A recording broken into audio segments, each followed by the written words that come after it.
তেজগাঁও থানা বিএনপি পরিবারের উদ্যোগে ঈদুল আজহা পরবর্তী ঈদ পুনর্মিলনী অনুষ্ঠিত হয়েছে। ঢাকা মহানগর উত্তর বিএনপির সদস্য মোহাম্মদ আলীর সভাপতিত্বে প্রধান অতিথি হিসেবে উপস্থিত ছিলেন ঢাকা 12 জানুতার এমপি সাইফুল আলম নীরব।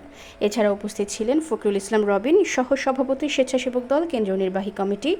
উপস্থিত ছিলেন তেজগাঁও থানা বিএনপির যুগ্ম আহ্বায়ক তরিকুল ইসলাম বাহলুল ও আবু জাফর পাটোয়ারি বাবু, তেজগাঁও শিল্পাঞ্চল থানা বিএনপির যুগ্ম আহ্বায়ক হুমায়ুন কবির ও আবু বকর, 26 নং ওয়ার্ড বিএনপির সাবেক সাধারণ সম্পাদক আলমগীর হোসেন, তেজগাঁও থানা যুবদলের সাবেক সাধারণ সম্পাদক খায়রুল ইসলাম সেলিম, তেজগাঁও থানা যুবদলের আহ্বায়ক জালাল মোল্লা ও সাবেক সদস্য সচিব রহমান এবং 26 নং ওয়ার্ড যুবদলের সাবেক আহ্বায়ক শাহিন শিকদার, স্বেচ্ছাসেবক দল ঢাকা মহানগর উত্তরের সাবেক প্রচার সম্পাদক জুয়েল সহ বিভিন্ন অঙ্গ সহযোগী সংগঠনের নেতৃবৃন্দ।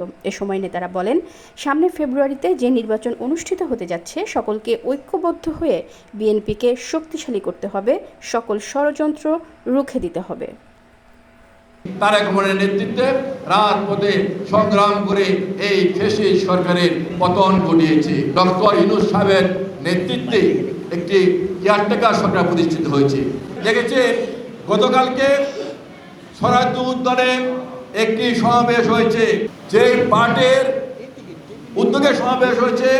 ওই পার্টির চেয়ারম্যান কিছুদিন আগেও বলেছিলেন যে দেশে জামাত, কোনো দেশে যদি ইহুদিরা ক্ষমতা আসে সেই দেশে আবার ইসলাম প্রতিষ্ঠিত হওয়ার সম্ভাবনা থাকে, আর যে দেশে জামাত ক্ষমতা আসে সে দেশে ইসলাম ধ্বংস হয়ে যাবে, সে দেশে ইসলাম আর ক্ষমতা হওয়ার সুযোগ নেই। কালকে কিন্তু যিনি এই কথা বলেছেন তার সমাবেশে কিন্তু ওই দলটি অংশগ্রহণ করেছেন। আরেকটি দল আমাদের ছাত্র ভাইরা, আসুন আমাদের বৈষম্য বিরোধী ছাত্র নেতারা এখন যা বলছেন যে সাধারণ ছাত্রদের সাথে বেইমানি করে, বৈষম্য বিরোধী ছাত্র আন্দোলন যারা করেছেন তাদের সাথে বেইমানি করে এই এনসিপি নেতারা এই সাধারণ ছাত্রদের সাথে বেইমানি করে, এই বৈষম্য বিরোধী ছাত্র আন্দোলনের সাথে বেইমানি করে তারা নতুন দল করেছেন এনসিপি। অর্থাৎ এই সব কিন্তু চোরে চোরে মামতো ভাই তারা একত্রিত হয়েছেন। আমরা বুঝতে পারছি এই দেশের বিরুদ্ধে নতুন করে ষড়যন্ত্র হচ্ছে, নির্বাচনকে বানচাল করার জন্য।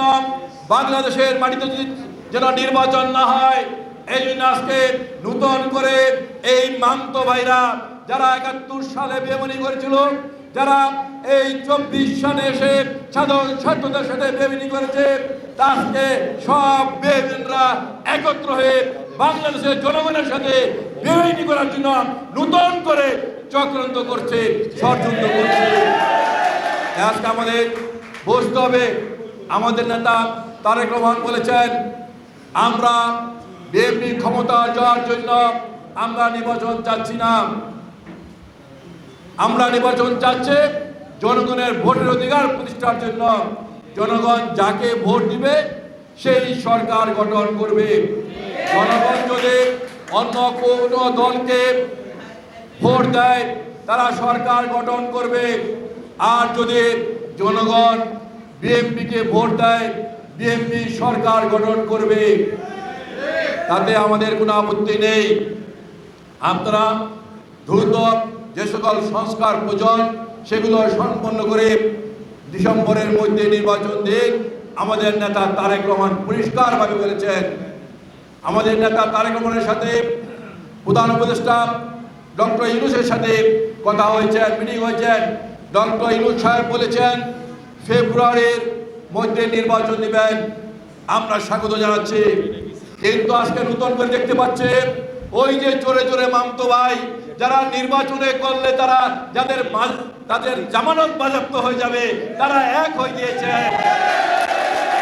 তারা এক হয়ে আজকে বাংলাদেশের নির্বাচনের মধ্যে, বাংলাদেশের সাধারণ মানুষের ভোটের অধিকারের মধ্যে আজকে ষড়যন্ত্র করছেন, চক্রান্ত করছেন। কেউ কেউ আজকে গতকালকে বলেছেন বিচার সম্পন্ন না হওয়া পর্যন্ত নির্বাচন দেওয়া যাবে না। কেউ কেউ বলছেন সংস্কার শেষ না করে নির্বাচন করা যাবে না। কেউ কেউ বলছেন আনুপাতিক হারে আসন বন্টন করতে হবে। আমরা মনে করি এগুলো হলো নির্বাচনকে ধ্বংস করার জন্য একটি চক্রান্ত। কারণ তারা জানেন বাংলাদেশের মানুষ তাদেরকে ভোট দিবে না।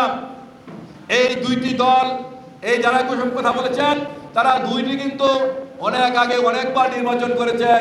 কেউ জনগণের সাথে বেইমানি করেছেন, কেউ ইসলামের সাথে বেইমানি করেছেন।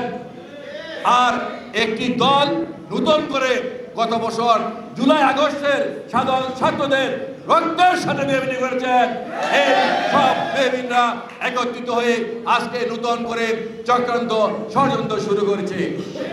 আমরা পরিষ্কার ভাষায় বলতে চাই, আমরা দীর্ঘ 16 বছর তারেক রহমানের নেতৃত্বে সকল হামলা মামলা গুম খুন নির্যাতন সহ্য করে রাজপথে সংগ্রাম করে ফ্যাসিস্ট শেখ হাসিনাকে আমরা এদেশ থেকে বিতাড়িত করেছি।